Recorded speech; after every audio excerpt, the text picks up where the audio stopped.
Hello বন্ধুরা, আজ এসে গেছি নতুন একটি ভিডিও নিয়ে। আজকের এই ভিডিওটি বিশেষ করে মহিলাদের জন্য। আমাকে অনেকেই কমেন্ট করছে যে তাদের জন্য কোন পোস্ট সব থেকে ভালো এবং কোন জোন তাদের জন্য সেফ জোন হবে। আশা করছি যে আজ 21শে সেপ্টেম্বর নন গ্র্যাজুয়েশন লেভেল অর্থাৎ 12 পাসের যারা আবেদন করবে তাদের জন্য আবেদন প্রক্রিয়া শুরু হয়ে গেছে এবং যারা গ্র্যাজুয়েশন লেভেলের ফর্ম ফিল আপ করে দিয়েছ অলরেডি, যারা অলরেডি গ্র্যাজুয়েশন লেভেলের ফর্ম ফিল আপ করে দিয়েছ তাদের জন্য, এবং যারা এখনো ফর্ম অ্যাপ্লাই করতে পারোনি, তারা বুঝে উঠতে পারছো না যে কোন জোন সিলেক্ট করবে বা পোস্ট প্রেফারেন্স কিভাবে দেবে, কোন জোনে কাট অফ কম যায়, তাদের জন্য এই ভিডিওটি সবথেকে গুরুত্বপূর্ণ হতে চলেছে। কারণ তোমরা জোন একবারই সিলেক্ট করতে পারবে এবং ফর্ম ফিল আপ একবারই করতে পারবে। সেখানে যদি ভুল হয়ে যায়, কারেকশনের জন্য ডেট দিয়েছে 16 অক্টোবর থেকে 25 অক্টোবরের মধ্যে তোমরা সেটা তোমরা যে ফর্ম ফিল আপ করেছো সেটি কারেকশন করতে পারবে। কিন্তু এই জোন সিলেক্ট আমাদের চাকরি পাওয়ার ক্ষেত্রে একটা বিশেষ গুরুত্বপূর্ণ ভূমিকা পালন করবে। তাই বন্ধুরা, জোন কিভাবে সিলেক্ট করব, কিভাবে পোস্ট প্রেফারেন্স দেবো এবং মেডিকেল স্ট্যান্ডার্ড কি থাকলে আমরা কোন পোস্টের জন্য অ্যাপ্লাই করতে পারবো, কোন পোস্টের জন্য অ্যাপ্লাই করতে পারবো না, সেটাও জেনে নেব। এই মহিলাদের জন্য কোন পোস্টগুলি সুবিধা এবং কোন পোস্টগুলি সব থেকে ভালো, যেটা ফ্যামিলি লাইফ হবে, যেখানে স্যালারিটাও ঠিকঠাক হবে এবং বাড়ি থেকে যাতায়াত করে, যেমন ধরো আমরা বাঙালিরা কি করি, স্কুল মাস্টার, মেয়েদের জন্য স্কুল মাস্টার আমরা প্রেফারেন্সটা বেশি দিই। কারণ সেখানে কি হয়, 10টা 5টা ডিউটি এবং ফ্যামিলি লাইফ, ফ্যামিলি সামালতে পারি, ডিউটিও করতে পারি, সব দিকটা মেনটেন করতে পারি। তাই আমাদের রেলওয়ে চাকরির জন্য যে আমরা সব দিকে মেনটেন করতে পারবো, যেখানে পরিবারও ভালো থাকবে, আমি নিজেও সেফ জোনে থাকবো এবং ফ্যামিলি লাইফ হবে, 10টা 5টা ডিউটি হবে, যেখানে একটা অফিস ঘর হবে, মাথার উপর এসি বা ফ্যান চলবে, সেরকম পোস্ট কোনগুলি, সেই জব প্রোফাইলটা আমরা আজকে দেখে নেব।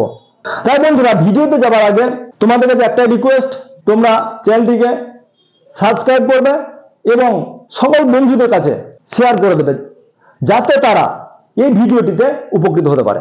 এসো বন্ধুরা, শুরু করি এই ভিডিওটি। তোমরা সবাই জানো যে গ্র্যাজুয়েশন লেভেলের জন্য টোটাল পোস্ট হচ্ছে 8113টি পোস্ট এবং আশা করছি তোমরা সবাই জানো যে টোটাল ভ্যাকেন্সি গ্র্যাজুয়েশন লেভেলের জন্য 8113টি পোস্ট হচ্ছে। 5 রকমের পোস্ট এখানে দেওয়া হয়েছে এবং যে পোস্টগুলি লেভেল 5 এবং লেভেল 6 এর জন্য, যেখানে অ্যাপ্লিকেশন ডেট 14 সেপ্টেম্বর থেকে শুরু হয়ে গেছে এবং 13 অক্টোবর পর্যন্ত চলবে। যারা ফর্ম ফিল আপ করে নিয়েছো তাদের যদি কিছু কারেকশন থাকে তাহলে 16 থেকে 25 অক্টোবরের মধ্যে তোমরা কারেকশন করে নেবে। এবং মহিলাদের জন্য অ্যাপ্লিকেশন ফি 250 টাকা। CBT 1 যখন এক্সাম তোমরা ক্লিয়ার করবে তখন তোমাদের অ্যাকাউন্ট নাম্বার, যে অ্যাকাউন্ট নাম্বার দেওয়া হচ্ছে সেই অ্যাকাউন্টে 250 টাকা আবার রিটার্ন হয়ে যাবে। যেখানে এজ বলা হয়েছে 1/1/2025 এর মধ্যে 18 থেকে 36 এর মধ্যে হওয়া চাই। অর্থাৎ যারা ওবিসি তাদের জন্য 3 বছর, বয়সের ছাড়, অর্থাৎ যাদের বয়স 1986 বা তার নিচে তারা সবাই আবেদন করতে পারবে। এবং SC/ST এর ক্ষেত্রে 5 বছর এজ রিল্যাক্সেশন দেওয়া হয়েছে, যেখানে বয়স 1984 থেকে যাদের বয়স 1984 যাদের ডেট অফ বার্থ তারাও অ্যাপ্লাই করতে পারবে। এখন বলবো মহিলাদের জন্য গ্র্যাজুয়েশন লেভেলের কোন পোস্টগুলি ভালো, কোন পোস্টের কি কাজ এবং পোস্ট প্রেফারেন্স কিভাবে হবে। তোমরা দেখো, এখানে 5টি পোস্টের মধ্যে chief commercial cum ticket supervisor, যেখানে 1736টি পোস্ট আছে, লেভেল 6 এর চাকরি, অর্থাৎ তোমাদের জন্য বেসিক পে হবে 25,400। এই পোস্টের কাজ হলো, যেখানে যেখানে স্টেশন আছে, যেমন কলকাতা, হাওড়া, আসানসোল বা গুয়াহাটি বা শিলিগুড়ি, এসব যে জায়গাগুলো বড় বড় স্টেশনগুলো যেগুলো আছে বা বড় বড় জোন আছে, সেই জোনে সেখানে কি হয়, মালগাড়ি লোডিং আনলোডিং একরকম, অন্যরকম হচ্ছে স্টেশনে গুডস বুকিং হয় সেই জায়গায় সেই পোস্টে এই চাকরিটা হবে। অর্থাৎ তোমরা বুঝতে পারছো যে এটা বড় স্টেশন, অর্থাৎ কলকাতা হাওড়ার মতো বড় বড় স্টেশনে এই পোস্টগুলি আছে। আমি আমার মতে 1 নম্বর দেওয়া উচিত। যদিও গুডস ট্রেন ম্যানেজার অর্থাৎ গুডস গার্ডের জন্য 3144টি পোস্ট আছে। সবার মনে একটাই হবে যে অনেক পোস্ট আছে এবং মহিলারা সাধারণত এই পোস্টে অ্যাপ্লাই করে না, তাই তুমি যদি অ্যাপ্লাই করো তাহলে তুমি চাকরিটা পেয়ে যেতে পারো। কিন্তু এই ধারণাটি ভুল, কারণ এই পোস্টের জন্য তোমাকে মেডিকেল ক্যাটাগরি A2 হতে হবে, যেখানে দূরের ভিজন হচ্ছে 6/9, কাছের ভিজন 6/6 এবং নাইট ভিজন এবং কালার ভিজন এবং ল্যাসিক, যদি কালার ভিজন এগুলি একদম ক্লিয়ার থাকতে হবে। যদি ল্যাসিক বা কোনো রকম তোমাদের চোখের অপারেশন হয়ে থাকে তাহলে এই পোস্টের জন্য তোমরা অ্যাপ্লাই করতে পারবে না।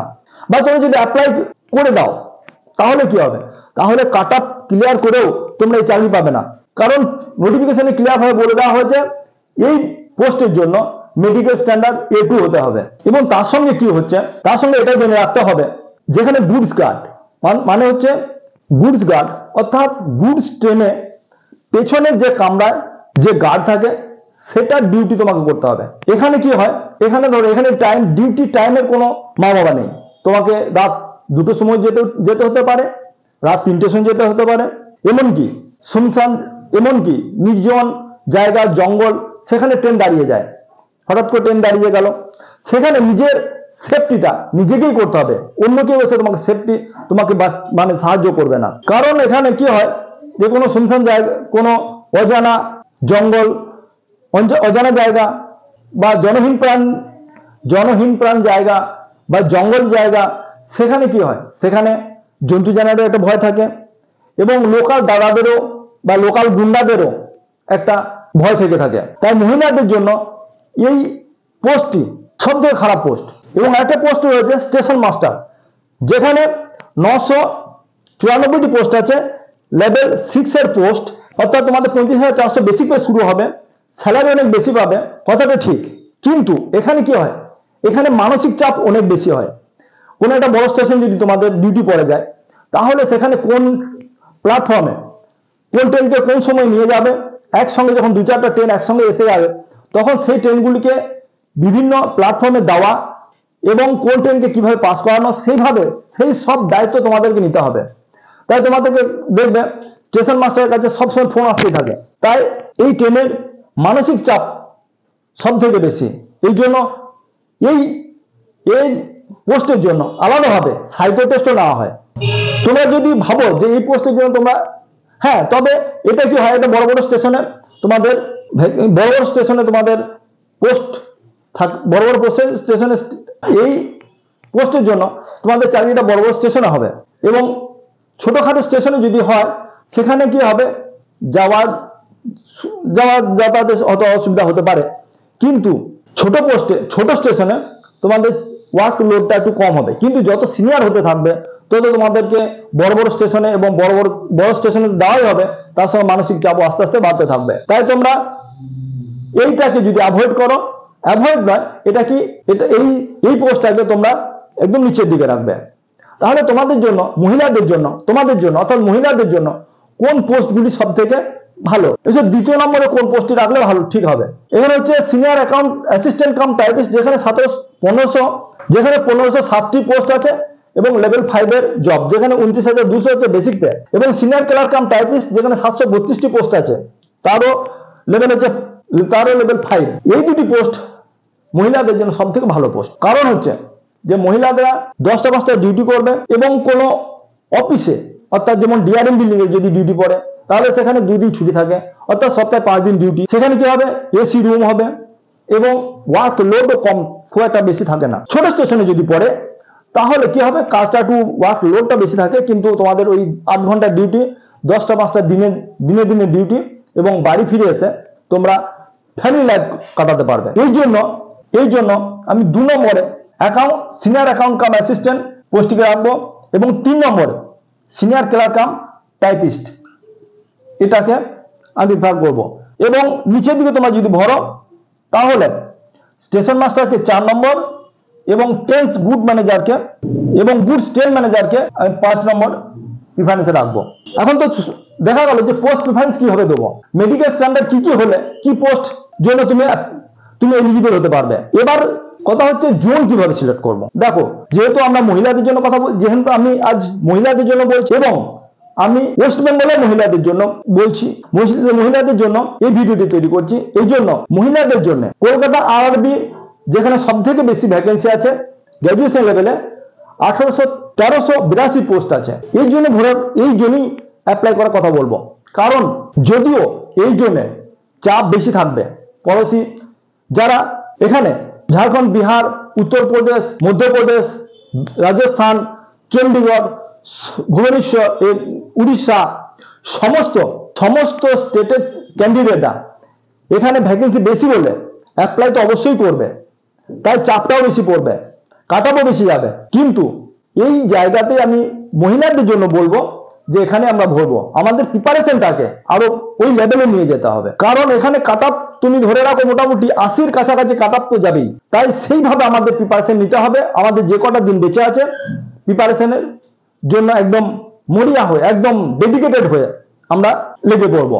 আর যদি যারা ভাবছো না বাইরের স্টেটে গিয়েও তোমরা জব করতে পারবে, তোমাদের কোনো অসুবিধা হবে না, তাহলে সেক্ষেত্রে জোন সিলেক্টে বলবো যে তোমরা যে chief commercial cum typist, chief commercial cum ticket supervisor, যেখানে 1736টি পোস্ট আছে, এখানে গত 2019-এ সেকেন্দ্রাবাদে সব থেকে মোটামুটি ভ্যাকেন্সি ছিল এবং সব থেকে কাট অফ কম গিয়েছে। আশা করছি এবারও ওই সেকেন্দ্রাবাদ, চেন্নাই, বিলাসপুর, গুয়াহাটি এগুলিতেও মোটামুটি ঠিকঠাক। দেখো, ভুবনেশ্বরে যেখানে 758টি পোস্ট আছে এবং বিলাসপুরে 649টি পোস্ট আছে, তো এইগুলিতে তোমরা ওই জন্য তোমরা কলকাতা ছাড়াও ভুবনেশ্বর, বিলাসপুর, আহমেদাবাদ, গুয়াহাটি, চেন্নাই এইগুলিকে তোমরা দেখতে পারো। এখন জেনে নেওয়া যাক যে 12 পাসে যেহেতু আজ থেকে 12 পাসের ফর্ম ফিল আপ শুরু হয়ে গেছে, তাই 12 পাসের জন্য মহিলাদের জন্য কোন কোন পোস্টগুলি সুইটেবল পোস্ট। দেখো, এখানে আছে 3445টি ভ্যাকেন্সি আছে আন্ডার গ্রাজুয়েটের জন্য, যেখানে কমার্শিয়াল কাম টিকিট ক্লার্ক সব থেকে বেশি পোস্ট আছে, 2022টি পোস্ট আছে, যেখানে মেডিকেল স্ট্যান্ডার্ড বি লাগবে, অর্থাৎ তুমি চশমা পড়লেও চলবে। এই জন্য এই পোস্টটাকে আমি 1 নম্বরে দিয়ে রাখবো। এবং জুনিয়র ক্লার্ক কাম টাইপিস্ট, এখানে 990টি পোস্ট আছে, এটিকে 2 নম্বরে দিয়ে রাখবো। এবং অ্যাকাউন্ট ক্লার্ক কাম টাইপিস্ট, যেখানে মেডিকেল স্ট্যান্ডার্ড C2 এবং 336টি পোস্ট আছে, এটাকে 3 নম্বর পোস্ট প্রিফারেন্স দিয়ে রাখবো। এদের মধ্যে জুনিয়র ক্লার্ক কাম টাইপিস্ট এবং অ্যাকাউন্ট ক্লার্ক কাম টাইপিস্ট এই দুটি পোস্ট হচ্ছে অফিসিয়াল জব, যেখানে ওই 5টা ডিউটি করতে হবে, ফ্যামিলি লাইফ হবে এবং ज्यादा চাপ থাকবে না। যেহেতু এটা আন্ডার গ্রাজুয়েটের পোস্ট, এই জন্য এটা তোমাদের ভিড়ভাট্টা এলাকা বা যেখানে কম গ্যাদার স্টেশন হবে, সেই জায়গাতে তোমাদের ডিউটিটা পড়ার চান্স বেশি। এই জন্য এই দুটিকে তুমি ভরতে পারবে। এবং কমার্শিয়াল কাম টিকিট ক্লার্ক এবং ট্রেন ক্লার্ক, এই দুটির কাজ হচ্ছে ট্রেন টিকিট চেক করা, তাই তোমরা এগুলি কোনো অসুবিধা নেই। হ্যাঁ, হয়তো তোমাদের এই ডিউটিটা একটু 5টা নাও হতে পারে, কিন্তু সেক্ষেত্রেও চাপ কম। তাই তোমরা যেখানে সব থেকে বেশি পোস্ট আছে, অর্থাৎ 2022টি পোস্ট আছে, কমার্শিয়াল কাম টিকিট ক্লার্ক এটা 2022টি পোস্ট আছে, সেক্ষেত্রে তোমরা 1 নম্বরে রাখবে। এবং জুনিয়র ক্লার্ক কাম টাইপিং, সেখানে 900 পোস্ট থাকার জন্য সেটিকে 3 নম্বর, এবং অ্যাকাউন্ট ক্লার্ক কাম এটিকে 3 নম্বর, এবং ট্রেন ক্লার্ক এটিকে 4 নম্বর প্রিফারেন্সে ভরবে। আশা করছি। এবার গুয়াহাটিতে 516টি পোস্ট আছে। জোন কি রাখবে? আগে বলেছি জোন ঠিক ওইভাবেই রাখবে। তোমরা যদি ভাবো যে না, বাইরে না গিয়ে এখানে ঘরের কাছাকাছি চাকরিটা করবে, তাহলে তোমরা কলকাতা আরআরবি ভরবে। আর যদি ভাবো যে না, অন্য কোথাও বাইরে গিয়ে চাকরি করতে পারবে, তাহলে তোমরা সেই হিসাবে তোমরা মুম্বাই জোন সব থেকে রেড জোন, এটাকে রেড জোন, আর চণ্ডীগড় সব থেকে হচ্ছে রেড জোন এই 12 পাসের ক্ষেত্রে। এটা হচ্ছে আমি অ্যানালিসিস করে বলছি। তোমরা গুয়াহাটি, আহমেদাবাদ, বিলাসপুর এগুলিকে তোমরা চয়েস করতে পারবে। আজকের এই ভিডিওটি এই পর্যন্ত। আশা করছি তোমাদের ভিডিও থেকে অনেক জানকারি পেয়েছো। আবার দেখা হবে নতুন একটি ভিডিওতে।